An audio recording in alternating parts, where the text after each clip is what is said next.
ಶಿವಮೊಗ್ಗದಲ್ಲಿ ಶಾಲಾ ಬಾಲಕನೊಬ್ಬನನ್ನ ಬರ್ಬರವಾಗಿ ಹತ್ಯೆ ಮಾಡಲಾಗಿದೆ. ಆತನ ಸಹಪಾಠಿಗಳೇ ಬಾಲಕನನ್ನ ಹತ್ಯೆ ಮಾಡಿರೋದು. ಅನ್ಯ ಕೋಮಿನ 3 ವಿದ್ಯಾರ್ಥಿಗಳು ಸಂಕೇತ್ ಅನ್ನುವಂತ SSLC ಹುಡುಗನನ್ನ ಹತ್ಯೆ ಮಾಡಿದ್ದಾರೆ. ಶಿವಮೊಗ್ಗ ಹೊರವಲಯದ ಸೂಳೆಬೈಲು ಪ್ರದೇಶದಲ್ಲಿ ನಡೆದಿರುವಂತ ಘಟನೆ ಇದು. ಸೂಳೆಬೈಲು ಗ್ರಾಮದ ಸಂಕೇತ್ ಅನ್ನುವಂತ 15 ವರ್ಷದ ಬಾಲಕ ಕೊಲೆಯಾದಂತ ದುರ್ದೈವಿ. ಸೂಳೆಬೈಲು ಸರ್ಕಾರಿ ಪ್ರೌಢಶಾಲೆಯಲ್ಲಿ SSLC ಓದ್ತಾ ಇದ್ದ ಈ ಸಂಕೇತು ಸ್ಪೆಷಲ್ ಕ್ಲಾಸ್ ಇತ್ತು. ಅದನ್ನು ಮುಗಿಸಿ ಹೊರ ಬಂದಾಗ ವಿದ್ಯಾರ್ಥಿಗಳ ಮಧ್ಯೆ ಗಲಾಟೆಯಾಗಿದೆ. ಗಿರೀಶ್ ಅನ್ನುವಂತ ಬಾಲಕನಿಗೆ ಅನ್ಯ ಕೋಮಿನ ವಿದ್ಯಾರ್ಥಿಗಳ ಗುಂಪೊಂದು ಹೊಡೆಯೋದಕ್ಕೆ ಮುಂದಾಗಿದೆ. ಈ ವೇಳೆ ಸಂಕೇತ್ ಅಡ್ಡ ಬಂದಿದ್ದಾರೆ. ಸಂಕೇತಿಗೂ ಕೂಡ ಹಲ್ಲೆ ಮಾಡಿದ್ದಾರೆ. ಸಂಕೇತ್ ಅನ್ಯ ಕೋಮಿನ ಹುಡುಗರು ಮಾಡಿದಂತ ಹಲ್ಲೆಯಿಂದಾಗಿ ಮೃತಪಟ್ಟಿದ್ದಾರೆ. ಸ್ಥಳದಲ್ಲೇ ಕುಸಿದು ಬಿದ್ದಿದ್ದ. ಆಸ್ಪತ್ರೆಗೆ ದಾಖಲಿಸುವಂತ ಪ್ರಯತ್ನ ಆಯಿತು, ಆದರೆ ಮಾರ್ಗ ಮಧ್ಯೆಯೇ ಸಂಕೇತ ಮೃತಪಟ್ಟಿರು. ನೋಡ್ತಾ ಇದ್ದೀರಿ ಪೋಷಕರ ಆಕ್ರಂದನದ ದೃಶ್ಯವನ್ನು. SSLC ಓದ್ತಾ ಇದ್ದಂತ ಬಾಲಕ, 15 ವರ್ಷದ ಬಾಲಕ, ನಿನ್ನೆ 9 ಗಂಟೆಯವರೆಗೂ ಕೂಡ ಸ್ಪೆಷಲ್ ಕ್ಲಾಸ್ ಇತ್ತು ರಾತ್ರಿ. ಅದನ್ನ ಮುಗಿಸಿ ಹೊರಬರುವಾಗ ಮೈದಾನದಲ್ಲಿ ಒಂದಿಷ್ಟು ಹುಡುಗರು ಆಟ ಆಡ್ತಾ ಇದ್ರು. ಅವರ ಜೊತೆಗೇನೋ ಗಲಾಟೆಯಾಗಿದೆ. ಸಂಕೇತ್ನ ಸ್ನೇಹಿತ ಗಿರೀಶ್ ಎಂಬಾತನಿಗೆ ಆ ಹುಡುಗರು, ಮೈದಾನದಲ್ಲಿ ಆಟ ಆಡ್ತಾ ಇದ್ದಂತ ಹುಡುಗರು ಹೊಡೆಯೋದಕ್ಕೆ ಹೋಗಿದ್ದಾರೆ. ಸಂಕೇತ್ ಅಡ್ಡ ಬಂದಿದ್ದಾನೆ. ಸಂಕೇತಿಗೂ ಹೊಡೆದಿದ್ದಾನೆ. ಸಂಕೇತ್ ಹಲ್ಲೆಯಿಂದಾಗಿ ಕುಸಿದು ಬಿದ್ದಿದ್ದಾನೆ. ಆಸ್ಪತ್ರೆಗೆ ದಾಖಲಿಸುವಂತ ಪ್ರಯತ್ನ ಆಯಿತು, ಆದರೆ ಸಂಕೇತನ್ನ ಉಳಿಸಿಕೊಳ್ಳೋದಕ್ಕೆ ಸಾಧ್ಯ ಆಗಿಲ್ಲ.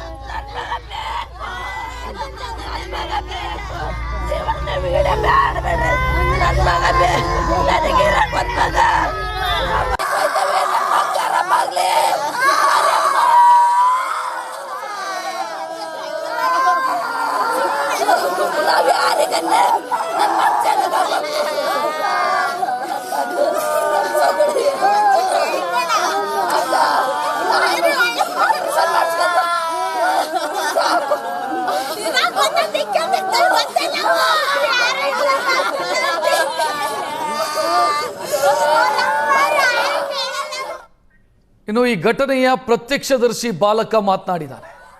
ಶಾಲೆಯಿಂದ ಆಚೆ ಬರ್ತಾ ಇದ್ದಂತೆ ಗ್ರೌಂಡ್ಗೆ ಕರೆದೊಯ್ದು ಹಲ್ಲೆ ಮಾಡಿದ್ರು.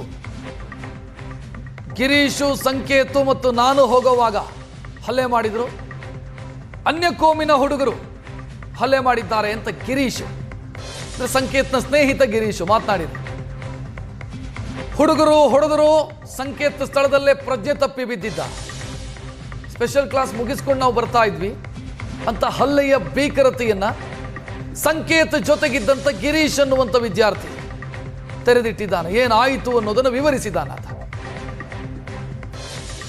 ಸ್ಕೂಲಿಂದ ಹೊರಗಡೆ ಬರಬೇಕಾರೆ, ನಾವು ಮನೆಗೆ ಹೋಗಬೇಕಾರೆ ಕೈ ಹಿಡ್ಕೊಂಡು ಕರ್ಕೊಂಡು ಏನು ಕೊಡದೆ ಏನಕ್ಕೆ ಬೈದೆ ಅಂತ ಅವ್ರ ಅಪರಾಧಿ ಅವರವರೇ ಮಾಡ್ಕೊಂಡು ನಮಗೆ ತೊಂದರೆ ಕೊಟ್ಟು ಫೀಲ್ಡಿಗೆ ಎಳ್ಕೊಂಡು ಹೋಗಿ ತುಂಬ ಇಬ್ಬರಿಗೆ ನನ್ನ ಫ್ರೆಂಡು ನನಗೆ ಇಬ್ಬರಿಗೂ ಹಿಡ್ಕೊಂಡು ಗುಂಪಲ್ಲಿ ಹೊಡೆದು ಜ್ಞಾನ ತಪ್ಪಿತೆ. ಅವಾಗ ಹೆಂಗೆ ಹೊಡೆದ್ರೆ ಗೊತ್ತಿಲ್ಲ, ನಮಗೆ ಸಿಕ್ಕಾಪಟ್ಟೆ ಹೊಡ್ತಾ ಬಿದ್ದಿ ಸರ್. ತುಂಬ ಹೊಡೆದು ಬಿಟ್ಟಿದ್ದಾರೆ. ಒಂದು 5-6 ಜನ ಹೊಡೆದ್ರು ಸರ್. ನಾವು ಒಂದು 3 ಜನ ಇದ್ವಿ ಸರ್. ಗಿರೀಶ್, ಸಂಕೇತ್, ಅಜಿತ್. ಸರ್. ಸರ್ ಅವ್ನು ಗೊತ್ತಿಲ್ಲ. ನನಗೆ ಸರ್ ಗೊತ್ತಿಲ್ಲ. ನಾನು ಜ್ಞಾನ ತಪ್ಪಿತ್ತು. ಹೆಂಗೆ ಹೊಡೆದ್ರು ಅಂತ ಗೊತ್ತಿಲ್ಲ. ನಮಗೂ ಅವನಿಗೂ ಇಬ್ಬರಿಗೂ ಹೊಡೆದ್ರೆ ನನಗೆ ಗೊತ್ತಿಲ್ಲ. ನಮಗೆ ಒಟ್ಟು ಹೊಡೆದಾಗ ಜ್ಞಾನ ತಪ್ಪಿಟ್ಟಿದೆ. ಆಮೇಲೆ ಜ್ಞಾನ ಬಂದಮೇಲೆ ಸರ್ರಿಗೆ ಕರ್ಕೊಂಬಂದು ಸರ್ ಹಿಂಗೆ ಮಾಡಿದಾರೆ ಅಂತ ಆಮೇಲೆ ಹೇಳಿದ್ಮೇಲೆ ಸರ್ ಬಂದಿದ್ದು. ಸಂಕೇತ್ ಕೆಳಗಡೆ ಬಿದ್ದಿದ್ದ ಸರ್. ಅವಾಗ ನಾನು ಗಾಬರಿಯಾಗಿ ಸರ್ರಿಗೆ ಕರ್ಕೊಂಬಂದಿದ್ದು, ಏನು ಈ ಥರ ಆಗಿತ್ತಲ್ಲ ಅಂತ ಅಷ್ಟೇ ಸರ್. ಮತ್ತು ನಾನು ನೋಡಿದಷ್ಟೇ. ಆಮೇಲೆ ಆಸ್ಪತ್ರೆಗೆ ಕರ್ಕೊಂಡು ಹೋದ್ರೆ ಆಮೇಲೆ ಈ ಥರ ಆಯ್ತು ಸರ್. ಅವರು ಸೊಳೆಬೆಲೆ ಇದ್ಗಾ ನಗರ ಹುಡುಗರು ಸರ್. ಯಾಸೀನ್, ಅಫ್ನಾನ್. ಸರ್ ಅದೇ ಸಲರು 10th ಫೇಲ್ ಆಗಿದ್ದಾರೆ. 10th ಫೇಲ್ ಆಗಿ 9th ಕೂತ್ಕೊಂಡು ತಲೆಟೆ ಮಾಡ್ತಾರೆ ಸರ್. ತುಂಬ ಇದೇ ವರ್ಷ ಅಂತಲ್ಲ, ಪ್ರತಿ ವರ್ಷನೂ ಹಂಗೆ ಮಾಡೋದು ಸರ್. ರೇಗಿಸ್ತಾರೆ ತುಂಬ, ಎಲ್ಲರಿಗೂ ಥರ ಮಾಡ್ತಾರೆ ಸರ್. ವಿಷಯ ಎಲ್ಲ ಹೋಗಿದ್ದೆ ತುಂಬ ಸತಿ. ನಮ್ಮ HM ಸರ್ ಎಲ್ಲ ಹಿಡ್ದು ಹೊಡೆದಿದ್ದ. ಬೆಳಗ್ಗೆ ಪೂಜೆ ಮಾಡ್ತಾ ಇದ್ದೆ. ಮೊಮ್ಮಗ ಬಂದ, ಕೈ ಮುಗ್ದ, ದೇವ್ರಿಗೆ ಕೈ ಮುಗ್ದು ಹೋದ. ನಾನು ಬಿಡು ಮೊಮ್ಮಗ ಚೆನ್ನಾಗಿ ಓದ್ತಿದ್ದಾನಲ್ಲ ಬಿಡು ಚೆನ್ನಾಗಿ ಓದಲಿ ಅಂತ ನಾನು ತಿಳ್ಕೊಂಡು ಸುಮ್ಮನೆ ಅದೇ. ಮತ್ತು 9 ಗಂಟೆಗೆ ಮನೆಗೆ ಹೋದಾಗ ಮತ್ತೆ ಹಾಕಿದ್ರು ರೋಡಲ್ಲಿ, ಯಾಕಮ್ಮ ಅದಕ್ಕೆ ಇಷ್ಟ ತನಕ ಇಲ್ಲಿ ಕಾಯ್ತಾ ಇದೆಯಾ ಅಂದೆ. ಇಲ್ಲ ಮೊಮ್ಮಗ ಬಂದಿಲ್ಲಪ್ಪ ಅಂತ. ಬಿಡಮ್ಮ ಬರ್ತಾನೆ, ಪರೀಕ್ಷೆ ಕಳಿಸಿದ್ದೆಲ್ಲ ಬರ್ತಾನೆ, ಎಲ್ಲಿ ಹೋಗ್ತಾನೆ, ಒಂದು 5 ನಿಮಿಷ ವೇಟ್ ಮಾಡು ಅಂದೆ. ನಾನು 9 ಮತ್ತು ನಮ್ಮ ಹೆಂಡತಿ ಒಂದು ಎಬ್ಸೋಣ, ಗುಂಡು ಯಾರು ಹೊಡೆದಾಕ್ಬಿಟ್ಟಿರೆ ಎದ್ದಳ್ರಿ ಮೇಲೆ ಅಂತ ಕೇಳ. ಆವಾಗ ಬಂದು ಹೊರಗೆ ಈ ನ್ಯೂಸ್ ನನಗೆ ಗೊತ್ತಾಯಿತು. ಈಗ ನಮ್ಮ ಮೊಮ್ಮಗನು ಯಾರು ತಂಟೆ ಹೋಗೋನಲ್ಲ. ಈಗ ಜೊತೆಯಲ್ಲಿರೋ ನನಗೆ ಯಾರು ಗೊತ್ತಾ, ಎಲ್ಲರ ಮೇಲೂ ಅನುಮಾನ ಇದೆ ನನಗೆ. ಇವರೇ ಹೊಡೆದ್ರು ಅವರೇ ಹೊಡೆದು ನನಗಿಂತಲ್ಲ, ಜೊತೆ ಎಲ್ಲ ಎಲ್ಲರಿಗೂ ಅನುಮಾನ ಇದೆ. ಅದಕ್ಕೆ ಎನ್ಕ್ವೈರಿ ಮಾಡಬೇಕು, ಸತ್ಯಾಂಶ ಹೊರಗೆ ಬರಬೇಕಲ್ವಾ. ಇಲ್ಲ ಸರ್, 9 ಗಂಟೆಗೆ ನಮ್ಮ ಮನೆ 3ನೇ ಕ್ಲಾಸ್ ಮನೆ ಇರೋದು. ಪಿಕಪ್ ಆಗಿ ಇಲ್ಲಿ ಹೋಗ್ತೀರಾ, ಅವ್ರು ನಡ್ಕೊಂಡು ಬರ್ತಾರೆ, ಹೊರಗೆ ಬರ್ತಾರಲ್ಲ. ನಾವು ಪಿಕಪ್ ಮಾಡೋಕೆ ಹೋಗುತ್ತೆ. 9 ಗಂಟೆ ತನಕ ಸ್ಕೂಲ್ ಇದೆ ಅಂತಂದು ಹೇಳಿದ್ರು. ಅದಾದ ನಂತರ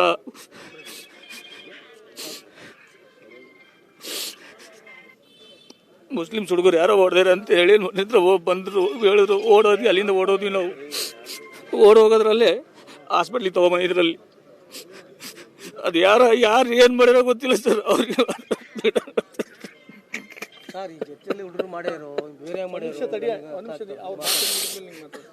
ಅವರು ನಮ್ಮ ಚಿಕ್ಕಪ್ಪನೇ ಬಿಡಿ ಸರ್. ಅಷ್ಟೇ ಸರ್, ಅದಕ್ಕೆ ಗೊತ್ತಿರೋದು ಅವ್ರಿಗೆ ತಕ್ಕ ಶಿಕ್ಷೆ ಆಗ್ಬೇಕು ಸರ್, ಅಷ್ಟೇ. ಸ್ಪೆಷಲ್ ಕ್ಲಾಸ್ ಇತ್ತು ಸರ್, 9 ಗಂಟೆ ತನಕ. ಅವಾಗ ಆಗಿರೋದು. ಬೆಳಗ್ಗೆ 8:30 ಹೋಗಿರೋದು ಸರ್. ಮಧ್ಯಾಹ್ನ ಊಟಕ್ಕೆ ಬಂದು ಊಟ ಮಾಡ್ಕೊಂಡು ಮಾತಾಡ್ಸ್ಕೊಂಡು ಹೋಗಿದ್ದು. ಆ ನಂತರ 9 ಗಂಟೆಗೆ ಫೋನ್ ಮಾಡಿದ್ರಿ ಈ ಥರ. ಇನ್ನು ಈ ಘಟನೆಗೆ ಸಂಬಂಧಿಸಿದಂತೆ ಶಾಲೆಯ ಹೆಡ್ ಮಾಸ್ಟರ್ ಮಾತನಾಡಿದ್ದಾರೆ. ಪರೀಕ್ಷಾ ದೃಷ್ಟಿಯಿಂದ SSLC ವಿದ್ಯಾರ್ಥಿಗಳಿಗೆ ನಾವು ಸ್ಪೆಷಲ್ ಕ್ಲಾಸ್ ತೆಗೆದುಕೊಳ್ತಾ ಇದ್ವಿ. ಶಾಲೆ ಕಾಂಪೌಂಡ್ನಿಂದ ಆಚೆ ಹೋದ ಬಳಿಕ ವಿದ್ಯಾರ್ಥಿಗೆ ಹೊಡೆದಿದ್ದಾರೆ. ತಕ್ಷಣ ಹುಡುಗನನ್ನು ಆಸ್ಪತ್ರೆಗೆ ಸೇರಿಸೋದಕ್ಕೆ ಹೋದ್ವಿ ಅಂತ ಹೆಡ್ ಮಾಸ್ಟರ್ ಶಿವರಾಮ್ ಮಾತನಾಡಿದ್ದಾರೆ. ಹಲ್ಲೆ ಮಾಡಿದವರು ಕೂಡ ನಮ್ಮ ಶಾಲೆಯ ಹಳೆಯ ವಿದ್ಯಾರ್ಥಿಗಳು. ಒಬ್ಬ ಫೇಲ್ ಆಗಿ ಪರೀಕ್ಷೆ ಕಟ್ಟಿದ್ದ, 9ನೇ ತರಗತಿ ಫೇಲ್ ಆಗಿರುವಂಥ ವಿದ್ಯಾರ್ಥಿ. ಮತ್ತೊಬ್ಬ ನಮ್ಮ ವಿದ್ಯಾರ್ಥಿ ಅಲ್ಲ. ಇನ್ನು ಕೊಲೆಯಾದಂಥ ವಿದ್ಯಾರ್ಥಿ ಸಂಕೇತ್ ತುಂಬಾ ಒಳ್ಳೆ ಹುಡುಗ, ಚೆನ್ನಾಗಿ ಓದ್ತಿದ್ದ ಅಂತ ಹೆಡ್ ಮಾಸ್ಟರ್ ಮಾತನಾಡಿದ್ದಾರೆ. ನಾಳೆ ಮ್ಯಾಥ್ಸ್ ಪ್ರಿಪೇರ್ಟರಿ ಇರೋದ್ರಿಂದ ಮ್ಯಾಥ್ಸನ್ನು ತೊಗೊಂಡಿದ್ರು. ಇನ್ನೇನು ಬೀಗ ಹಾಕಿದ್ದಾರೆ, ಬೀಗ ಹಾಕಿ ಮಾಸ್ಟ್ರು ಹೊರಡಬೇಕು. ಕೆಳಗಡೆ ಇವರು ಹುಡುಗರು ಸಾಮಾನ್ಯ ಹೊಂಟ್ಬಿಡ್ತಾರಲ್ಲ, ಈಗ ಹೊರಟು ಹಿಂಗೆ ಹೋಗ್ತಿದ್ದಾರೆ. ಇನ್ನೊಂದು ಹುಡುಗ ಅಜೈನ್ ಅಂತಕ್ಕಂಥ ಅಷ್ಟೇ ಸಲ ಹೊರಗಡೆ ಹೋಗಿದ್ದಾರೆ, ಕಂಪನಿದ ಹೊರಗಡೆ ಇವರೇನೋ ಯಾರೋ ಕಾಯ್ತಾ ಇದ್ರು ಏನೋ ಗೊತ್ತಿಲ್ಲ, ಅಲ್ಲಿ ಹೊಡಿತಾ ಇದ್ರಂತೆ. ಹೊಡೆದಾಗ ಇನ್ನೊಬ್ಬ ಹುಡುಗ ಬಿಡಿಸೋಕ್ಕೆ ಅಂತ ಹೋಗಿದ್ದಾನೆ. ಈಗೇನೋ ಬಿಡಿಸ್ಲಿಕ್ಕೆ ಹೋದಂಥ ಸಂದರ್ಭದಲ್ಲಿ ಅವನಿಗೂ ಹೊಡೆದಿದ್ದಾರೆ ಅಂಥೇಳಿ ಮಾಹಿತಿ ನಮ್ಮ ಮಾಸ್ಟ್ರು ಫೋನ್ ಮಾಡಿದರು, ಬನ್ನಿ ಅಂಥೇಳಿ. ಇಮಿಡಿಯೇಟ್ ಹೋಗೋದ್ರಾಗೆ ನಾವು ಅದನ್ನು ತಗೊಂಡು ಅಲ್ಲಿಂದ ಬೇರೆ ಕಡೆ ಮಲೆನಾಡಿಗೆ ಹೋಗೋಣ ಅಂತ ಹೋಗಿ ಅಲ್ಲಿ ಇರಲಿಲ್ಲ. ಹಾಗಾಗಿ ಸೀದಾ ಇಲ್ಲಿಗೆ ತಗೊಂಡು ಬರೋಣ ಅಂತೇಳಿ ಬಂದ್ವಿ. ಸುಮಾರು ಒಂದು ಇನ್ನು ಈ ಘಟನೆ ನಡೀತಾ ಇದ್ದಂತೆ ಶಾಸಕ ಚನ್ನಬಸಪ್ಪ ಭೇಟಿ ಕೊಟ್ಟರು. ಶಾಲೆಯ ವಿದ್ಯಾರ್ಥಿಗಳ ವಿಚಾರಕ್ಕೆ ಸಂಬಂಧಿಸಿದಂತೆ ಅವರು ಮಾತನಾಡಿ, ಶಾಲೆಯ ವಿದ್ಯಾರ್ಥಿಗಳ ಗಲಾಟೆ ಸಾಕಷ್ಟು ಬಾರಿ ಆಗಿದೆ ಅಂತ ಚನ್ನಬಸಪ್ಪ ಶಾಸಕ ಮಾತನಾಡಿದ್ದಾರೆ. ಹಿಂದೂಗಳ ಹೆಣವನ್ನು ಹೊರೋದಕ್ಕೆ ಇರುವಂಥ ಡಿಪಾರ್ಟ್ಮೆಂಟು ಪೊಲೀಸ್ ಡಿಪಾರ್ಟ್ಮೆಂಟು. 9ನೇ ಕ್ಲಾಸಲ್ಲಿ ಫೇಲ್ ಆದವರು ಬಂದು ಇಲ್ಲಿ ಮೈದಾನದಲ್ಲಿ ಆಟ ಆಡ್ತಾರೆ ಅಂತಂದ್ರೆ ಹೆಂಗೆ? ಪೊಲೀಸರು ಏನು ಮಾಡ್ತಿದ್ದಾರೆ ಅಂತ ಅವರು ಶಾಸಕ ಚನ್ನಬಸಪ್ಪ ಪೊಲೀಸರನ್ನ ಹಿಗ್ಗಾಮುಗ್ಗ ತರಾಟೆಗೆ ತೆಗೆದುಕೊಂಡಿದ್ದಾರೆ.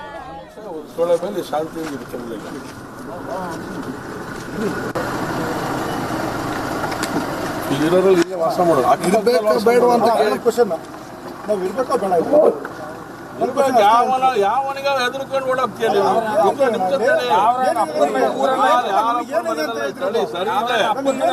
ಕೇಳ್ತೀರಿ ಸರಿ, ಆದ್ರೆ ನೀವು ಹಾಕೊಂಡ್ಬಿಡಿ, ಪ್ಲೀಸ್. ನೀವು ಅದನ್ನ ಮಾಡೋದ್ರಿಂದ ಬಹಳ ಒಳ್ಳೇದಾಗಿ ಹಾಕ್ತೀನಿ. ಇಲ್ಲ ನೀವು ಹಾಕೊಂಡ್ಬಿಡಿ, ಪ್ಲೀಸ್. ನೀವು ಅದನ್ನ ಮಾಡೋದ್ರಿಂದ ಬಹಳ ಒಳ್ಳೇದಾಗಿ ಹಾಕ್ತೀನಿ. ಇಲ್ಲ ನೀವು ಹಾಕೊಂಡ್ಬಿಡಿ, ಪ್ಲೀಸ್. ನೀವು ಅದನ್ನ ಮಾಡೋದ್ರಿಂದ 9:15 ತನಕ ಸ್ಪೆಷಲ್ ಕ್ಲಾಸ್ ಅಂತ ಹೇಳಿ ಹೋದವರು ವಾಪಸ್ ಬರಬೇಕಾದ್ರೆ ಹೊಡೆದು ಕರ್ಕೊಂಡೋಗಿ ಹೊಡೆದಿದ್ದಾರೆ. ಅದಾದ ಮೇಲೆ ವಿಷಯ ಗೊತ್ತಾಯಿತು, ನಾವೆಲ್ಲ ಬಂದ್ವಿ. ಇಲ್ಲಿ ಬಂದು ಅವನ ಸ್ನೇಹಿತ ಗಿರೀಶ ಅಂತೇಳಿ ಅವನ ಹೆಸರು, ಅವನು ಹೇಳ್ದೆ ಈಗ ನನ್ನ ಹೆಸರೇನು ಅಂತ. SSLC ಓದ್ತಿರೋ ಮಗ, ಅವನು ಹೇಳ್ತಾನೆ ನಮಗೇನು ಮಾಡಿದ್ರು ಅಂತ. ಇದು ಮೊದಲನೇ ಬಾರಿನಾ ಅಂತ ಹೇಳಿದ್ರೆ ಮೊದಲನೇ ಬಾರಿ ಅಲ್ಲ. ಮಕ್ಕಳು ಹೇಳುವಂಥದ್ದು, ವಿದ್ಯಾರ್ಥಿಗಳು ಹೇಳ್ತಾರೆ, ಇದು ಮೊದಲನೇ ಬಾರಿ ಅಲ್ಲ. ಶಾಲೆಯಲ್ಲಿ ತುಂಬ ಸರಿ ನಡೆದಿದೆ. ಇದನ್ನು ಟೀಚರಿಗೂ ಗೊತ್ತಿದೆ, ಸಂಬಂಧಪಟ್ಟಂಥ ಇಲಾಖೆಗೆ ಗೊತ್ತಿದೆ, ಎಲ್ಲರಿಗೂ ಗೊತ್ತಿದೆ. ಪೊಲೀಸ್ ಡಿಪಾರ್ಟ್ಮೆಂಟ್ಲೇ ಆ ಶಾಲೆಗೆ ಬಂದು ಹೋಗಿದೆ. ಅವ್ರ ತಾಯಿ ಸಿಕ್ಕಿದ್ಲಿ. ತುಂಗನಗರ ಠಾಣಾ ವ್ಯಾಪ್ತಿಯಲ್ಲಿ ಬರುವ ಸುಳೆಬೈಲು ಸರ್ಕಾರಿ ಶಾಲೆಯಲ್ಲಿ ಈ ಒಂದು ಘಟನೆ ನಡೆದಿದೆ. ಈ ಘಟನೆಯ ಅನುಸಾರ ಸಂಕೇತ್ ಅನ್ನೋ ಒಬ್ಬ 10ನೇ ತರಗತಿ ಹುಡುಗ, ಅವನು ಒಂದು ಸ್ಪೆಷಲ್ ಕ್ಲಾಸನ್ನು ಅವನು ಮತ್ತು ಅವನ ಸಂಗಡಿಗರು ಮುಗಿಸ್ಕೊಂಡು ಬರಬೇಕಾದ್ರೆ ಹುಡುಗರ ಮಧ್ಯೆ ಒಂದು ಮಾತಿನ ಚಕಮಕಿ ಶುರುವಾಗಿದೆ. ಆ ಮಾತಿನ ಚಕಮಕಿ ಮುಂದುವರೆದು ಅವರಿಬ್ಬರು ಕೈಯಲ್ಲಿ ಹೊಡೆದಾಡ್ಕೊಂಡಿದ್ದಾರೆ. ಕೈಯಲ್ಲಿ ಹೊಡೆದಾಡ್ಕೊಂಡಾಗ ಈ ಯಾರು ಸಂಕೇತ್ ಅಂತ ಇದ್ದಾನೆ ಅವನು ಇಮಿಡಿಯೇಟಾಗಿ ಕುಸಿದು ಬೀಳ್ತಾನೆ. ಕುಸಿದು ಬಿದ್ದಾಗ ಇಮಿಡಿಯೇಟಾಗಿ ಅಲ್ಲಿರುವಂತಹ ಇನ್ನೊಬ್ಬ ಅಯಾಜ್ ಅಂತ ಒಬ್ಬರು, ಅವನು ಇನ್ನೊಬ್ಬ ಯಾರು ಇದ್ದ ಅಲ್ಲಿ, ಅವನು ಮತ್ತು ಅವ್ರ ಫ್ಯಾಮಿಲಿ ಮೆಂಬರ್ಸು ಎಲ್ಲ ಜೊತೆಗೆ ಅವನ್ನ ಈ ಕಡೆ ಹಾಸ್ಪಿಟ್ಲಿಗೆ ಕರ್ಕೊಂಬರ್ತಾರೆ. ಇಲ್ಲಿ ಕರ್ಕೊಂಬರೋಷ್ಟೊತ್ತಿಗೆ ಅವನು ಬ್ರಾಡ್ ಡೆಡ್ ಅಂತ ಇಲ್ಲಿ ಅನೌನ್ಸ್ ಮಾಡ್ತಾರೆ. ಈ ನಿಟ್ಟಿನಲ್ಲಿ